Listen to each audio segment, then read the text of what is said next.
Hello YouTube, this is Morgan, Airspeed Prime here at my next Boruto anime episode review. This one's going to be for episode 24, which is called Boruto and Sarada. And yeah, this was a really fun episode.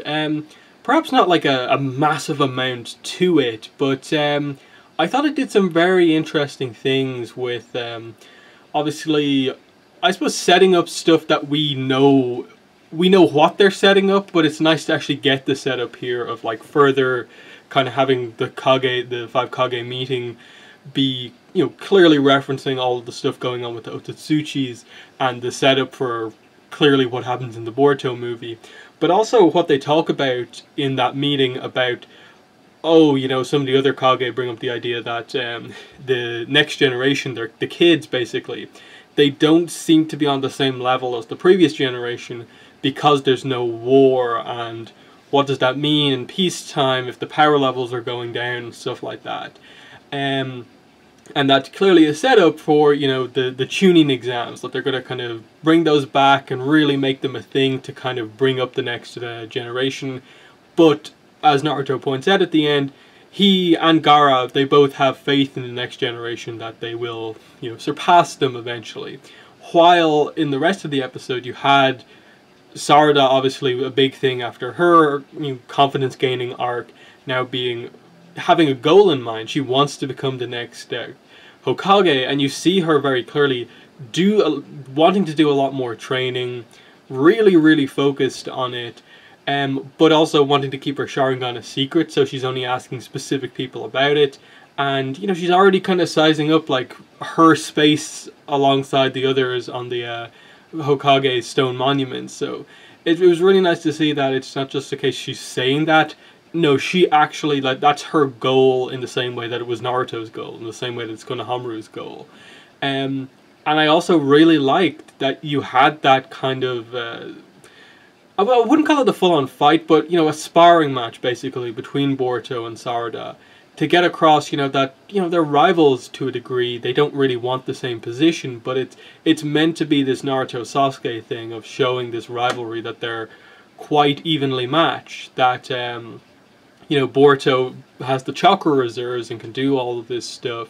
Sarada probably has the, you know, just, you know, pure, more technical skill than he does, but it ends up coming out as like a, you know, a fairly even match.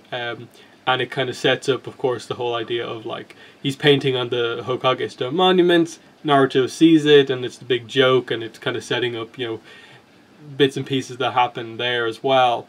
And then, like, you have other moments, like when the Kage arrived, I actually really liked, you know, Iwabe and Denki were the ones who were like, no, not Denki, sorry, the Denki was there, but it was Iwabe and Metal Lee who were the ones who were like freaking out over the arrival of everyone, and kind of arguing. Iwabe is like, no, the Hokage is the best of the current Kage, and you have Metal Lee surprisingly be the one who's kind of like the expert on all of the different Kage, and he like looks up to all of them and knows the details about them all.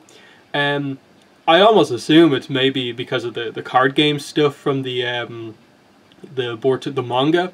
Maybe he, you know, is really interested in the Kage cards and knows all the details about them. But it was cool to see them kind of have like an entrance off as they arrived, and it be this big thing in the world that the Kage are coming together. That we're still in this kind of period where everyone's kind of still in an alliance together. So the world is still at peace. And then just like it's a lot of little moments in this episode. Like, okay, in the, you know, the Gaiden arc, Sakura ended up destroying their house. Here we see that they're found somewhere else to live and they have to unpack, and one of the first things Sakura wanted to do was to kind of get the photo that they took kind of printed and done up nicely, but Sarada actually went ahead and did that, so we got to see the proper Uchiha family picture here, which was really nice, seeing the three of them actually together. And for all of them, Sakura, you could tell it was really nice for her to have that there. And, you know, just set up the idea that usually Sarada would stay and always help Sakura with everything, but she's putting more time into her training now and really wants to improve. Because I like that they set up that, you know, in a way, Sarada until the Gaiden stuff hadn't really settled on what exactly she wants to be. That she's always been a solid ninja with the potential to be amazing, but it's only after this kind of inspiration from Naruto, basically, that's really spurred her on to actually like fulfill that potential. And now she's getting to the level where she's going to be one of the best in the class. Whereas before, it was always, Boruto was kind of up there. He kind of brought himself down to help other people. And now we're seeing that she's actually trying to fight to be on that level. But we see that she's still adapting to having the Sharingan and being very new to it. That she's not used to, one, how much energy the Sharingan itself uses up, but then when she copies other people's jutsu, that they also use up energy as well. And that I like that it was after using Shadow Clone Jutsu, even just one clone, that's what kind of pushed her over the edge to make her dizzy. And that's when Konohamaru came in. And I really like that little interaction because, of course, they haven't formed the teams exactly just yet. So it's interesting to see Konohamaru interacting with, like, Sarada before he becomes their kind of, like, team captain, basically. And just telling her, like, look, these are the 3 key things about the Sharingan. Excellent, like, kinetic vision, as he says. It can copy other jutsu. And then genjutsu, eventually, at some stage, will be key. And that's what he knows about it, but she still keeps it a secret from him. So I like that there's this idea that between then and now, she reveals the Sharingan to everyone, and it's a big deal.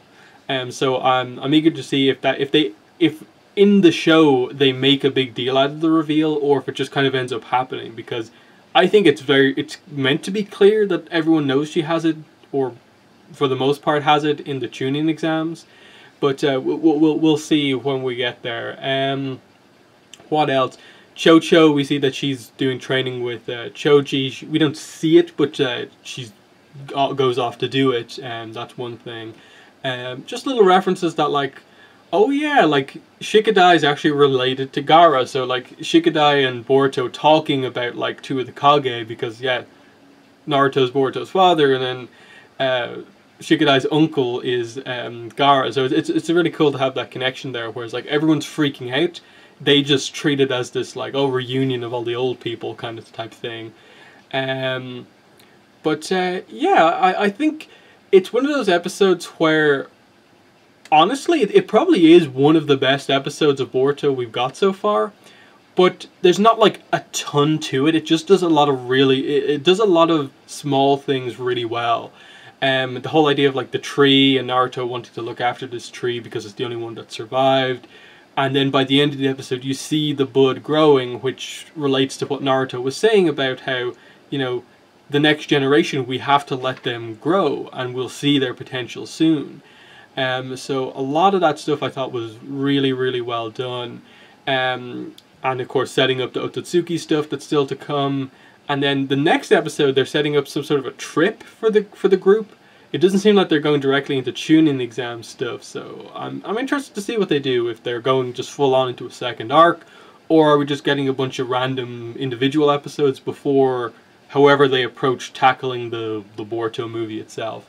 But yeah, I'm going to end the review there. Shorter one, but not because the quality of the episode was bad, just because, it was a episode that did a few certain things, and it did those certain things really, really well. And I think this was probably one of the most effective ways at getting across the friendship, rivalry, dynamic of Boruto and Sarada so well. I really like that Mitsuki as well kind of ships the 2 of them. It's just like, you 2 would make a really good couple. And then at the end he comes in and is just like, I still think you'd make a good couple. Because that's the way, like, I think most people are thinking. But yeah, that's that stuff. I will get my review for the next Boruto chapter out in the next couple of days. I was not aware that this was the release week for the new chapter, so I was taken by surprise, and I missed that it actually was released a few days ago. So apologies about that, but I will get it up as soon as possible. I'll try to get it up today, but no guarantees there. It might be tomorrow before I get it up. But yeah, that has been the review for this episode. So in the comments, let me know what your thoughts were in episode 24, your thoughts on what I had to say. But yeah, that's been the video. Thanks for watching, and bye.